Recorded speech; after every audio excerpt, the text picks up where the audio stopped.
Oi, segundo ano, como é que vocês estão? Espero que sim, a gente tenha orado para isso, tá bom?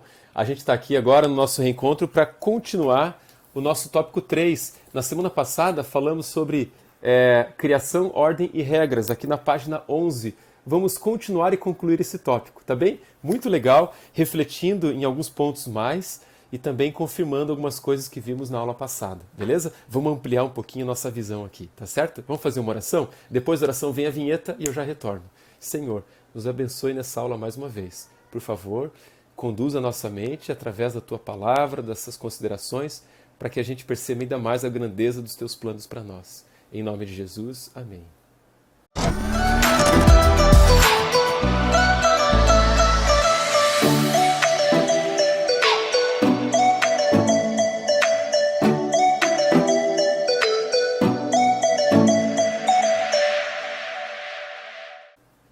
Muito bem, estamos de novo. Vou iniciar com uma pergunta, eu quase sempre começo com uma pergunta. Você já leu a Bíblia toda? Olha, é uma experiência muito legal. Tem até um plano de leitura da Bíblia chamado Ano Bíblico. Esse plano sugere 3 a 4 capítulos por dia para você ler. Se você ler de 3 a 4 capítulos por dia, em um ano você terá lido a Bíblia toda. É uma experiência legal, eu já fiz mais de uma vez isso.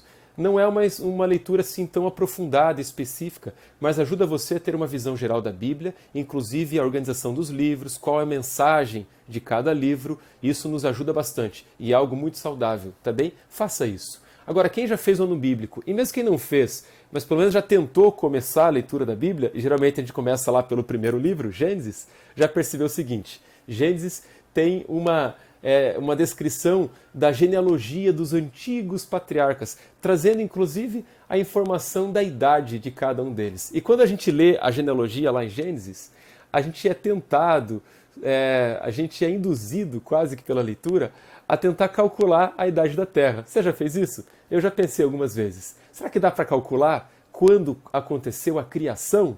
Será que daqui para trás dá para a gente saber quanto tempo se passou desde que Deus criou a Terra, desde que Adão e Eva foram colocados aqui no planeta, desde que o pecado entrou no planeta? Será que dá para ter essa noção? Olha, a Bíblia não tem nenhuma informação sobre datas desses mais antigos eventos, especialmente aqueles que aconteceram antes do dilúvio.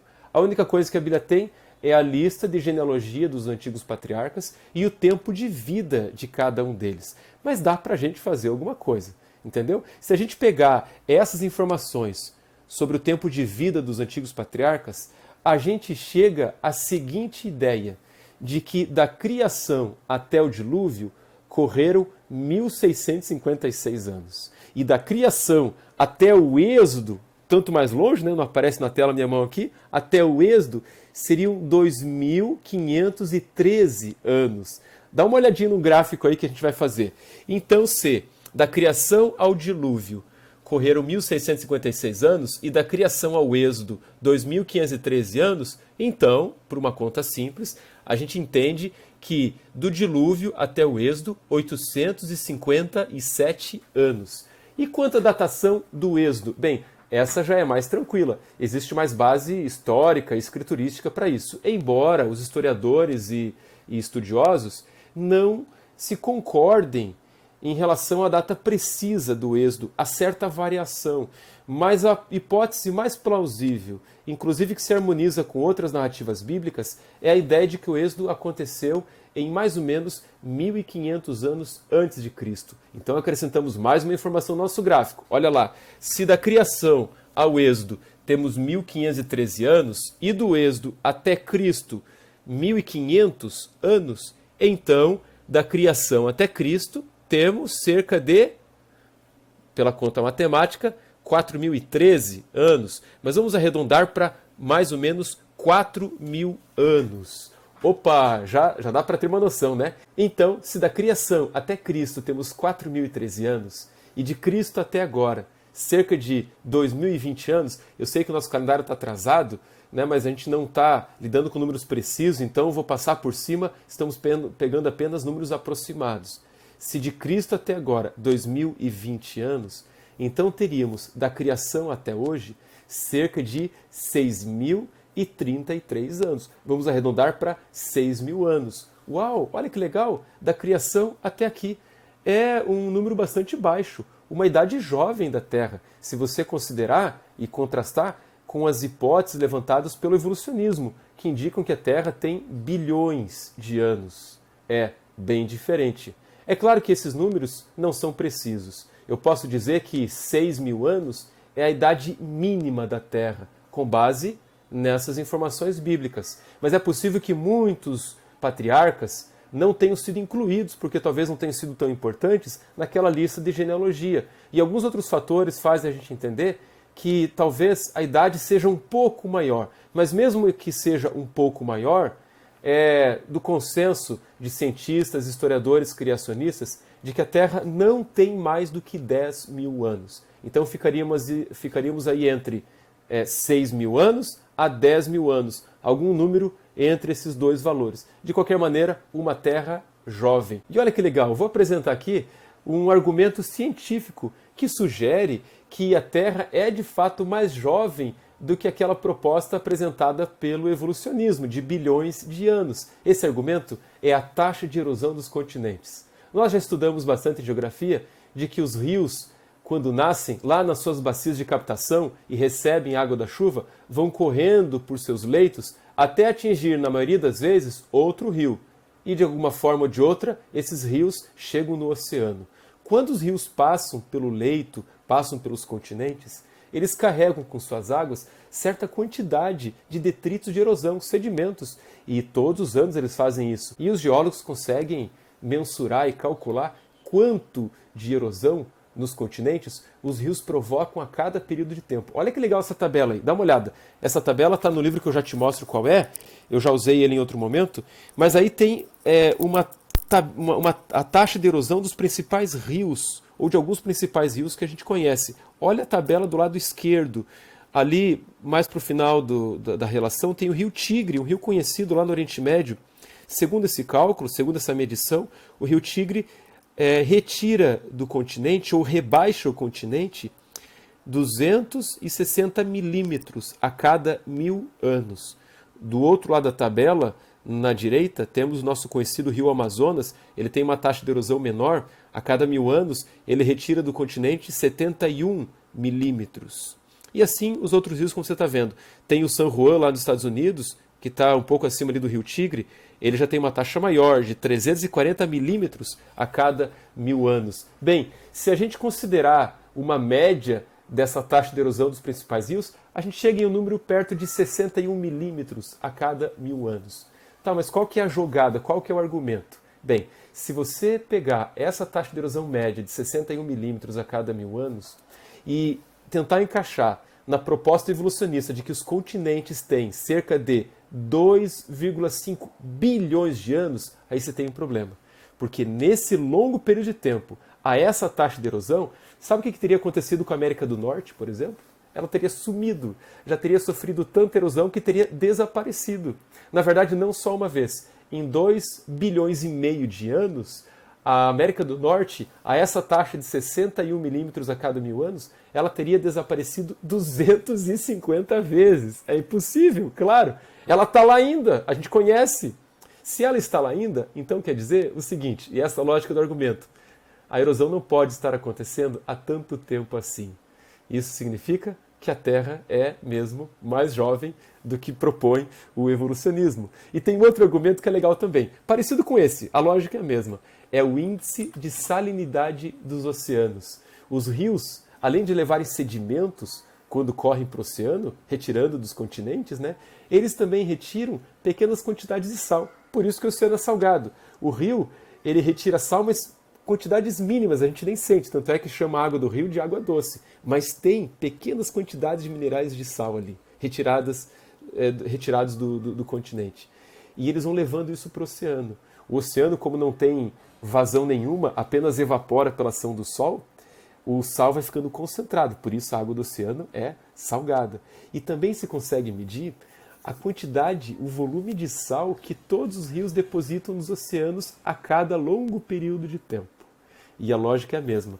Se essa deposição de sal estivesse acontecendo há bilhões de anos, como sugere o evolucionismo, os oceanos seriam muito, muito, muito, muito mais salgados do que agora. Se não são, isso significa o quê? que esse processo de salinização não acontece há tanto tempo assim. A nossa sugestão, e dos criacionistas, cientistas, homens estudiosos, e por aqueles que também estudam a Bíblia, é de que a Terra tem no máximo 10 mil anos.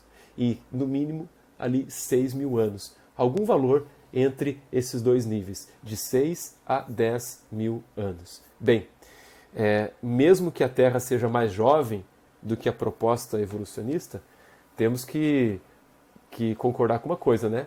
De acordo com as nossas referências hoje, ainda assim é muito tempo. 6, 7 mil anos. 7 mil anos de Terra. 7 mil anos de degradação por causa do pecado. Reforçamos na aula passada, e você sabe que quando Deus criou a Terra, ela era perfeita, maravilhosa, magnífica, extraordinária, indizível, indescritível. E era o lar para ser o eterno lar de Adão e Eva. Os animais, o ecossistema, os vegetais, o clima, nada era hostil ao ser humano. Pelo contrário, tudo favorecia a sua vida e a sua perpetuidade. Bem, infelizmente o pecado entrou e iniciou-se um processo de degeneração, degenerescência das plantas, dos vegetais, do ecossistema todo, do clima, dos animais e do homem. E no homem a degeneração foi completa. Bem, em todos, né? Em todos os seres vivos foi completa. E no homem, repito, por ser ele um ser livre, essa degeneração também foi no sentido físico, mas também no sentido moral. Pois é, agora eu quero concluir já a aula fazendo você considerar algo que eu já falei na aula passada. Depois de tanto tempo dos efeitos do pecado, estragando, degenerando, corroendo, corrompendo esse planeta, a gente ainda encontra lugares maravilhosos. No YouTube tem uma série de vídeos sobre os lugares mais bonitos do planeta. Os 30, os 10, os 15, os 3 lugares mais bonitos do planeta. Claro que depende da visão do próprio autor do vídeo, né? Mas eu separei um aí só para você dar uma olhada. Eu até nem sei se todos são reais. No mundo de fake como a gente vive hoje, alguém pode dar um colorido diferente para a imagem, né? Mas me perdoe se você perceber alguma coisa assim. Mas de qualquer maneira, a gente sabe que existem lugares fantásticos. E não precisaria nem ir tão longe, viu? Viajar para muito distante. No próprio Brasil aqui, existem lugares que a gente às vezes não conhece. Eu não sou muito viajado, infelizmente. Mas que também são indescritíveis, de uma beleza extraordinária, encantadora. Mas dá uma olhada nessas imagens. Eu já volto aqui, rapidinho, tá? São poucos minutos.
fantástico, né? Coisa extraordinária. Dá vontade de viajar, não dá? Pois é. Mas se a gente não puder viajar aqui, eu quero dizer para você que logo, logo a gente vai conhecer coisas melhores do que isso. Quando eu vou lá para o final da Bíblia, em Apocalipse, capítulo 21, 22, existem outros textos bíblicos que também falam da mesma coisa, mas lá em Apocalipse há uma descrição da nova terra, quando Cristo voltar e restaurar esse planeta à condição original. Queridos alunos, vai ser algo indescritível. Eu falei na última aula que eu não sei como era a Terra na sua perfeição original, mas que eu posso saber a partir daquilo que Deus vai fazer quando restaurá-la agora no final de todas as coisas. Olha, a gente vai ver uma terra extraordinária. Apocalipse 21 descreve, por exemplo, a cidade santa, que será a capital dessa nova terra, que vai estar aqui nesse planeta. Uma cidade com características atordoantes, que não se encaixam em nenhum padrão que temos hoje de bela cidade. Vai ser algo extraordinário. E o povo de Deus vai morar ou na cidade santa ou fora dela. De qualquer maneira, na terra renovada. Não vai haver prejuízo nenhum para nenhum grupo. O importante é estarmos lá. E se você estiver lá, você vai poder conhecer como era a terra original. A terra vai voltar a ser o nosso lar eterno, favorecendo completamente a nossa existência e a nossa relação com todos, com a natureza e com Deus. Galera, a gente tem que sonhar estar lá. Eu queria sugerir a leitura do capítulo 21 e 22 de Apocalipse. Se você não entender todos os detalhes, não te preocupa com isso. Leia, e eu tenho certeza que a maior parte do capítulo você vai compreender. Se detenha na descrição da nova terra, na descrição da cidade santa, e quando Deus fala assim, eu serei o seu Deus e vocês estarão comigo. Eu acho que uma das partes mais extraordinárias será termos relação pessoal, face a face, com o nosso Criador. Reencontrar os nossos irmãos e amigos, até aqueles que morreram, mas irão ressuscitar, tendo morridos eles salvos, serão todos restaurados. Vai ser algo extraordinário. Tudo aquilo que Adão e Eva tinham no Éden e que perderam por causa do pecado, será devolvido à humanidade, a todos aqueles que fazem de Jesus o seu Salvador e o seu Senhor. E aí, você já fez isso? Já tomou essa decisão? É assim que a gente se prepara para o breve retorno de Cristo. Então sonhe com isso. Pense, Deus é o Criador, mas é também o restaurador, é aquele que vai refazer todas as coisas. E garante que o teu lugarzinho está lá, viu? Ele reservou o teu lugar. É só você estar junto dele. Deus abençoe você, tá bom? Vamos orar? Senhor, obrigado pela tua fantástica promessa de restaurar todas as coisas. Obrigado porque podemos sonhar com um novo mundo, uma nova terra, uma nova realidade.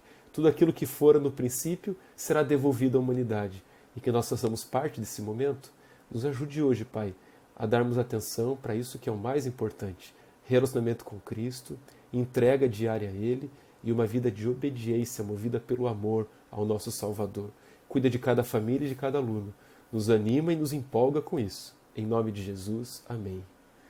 Tchau, queridos alunos. Que você sonhe com isso. Ainda mais quando a gente olha o que a gente está vivendo agora, né? Logo, logo, tudo isso vai acabar. E não me refiro nem ao final da pandemia. Você sabe o que eu estou falando. Logo, logo, tudo vai acabar. Que Deus te abençoe. Tchau, tchau.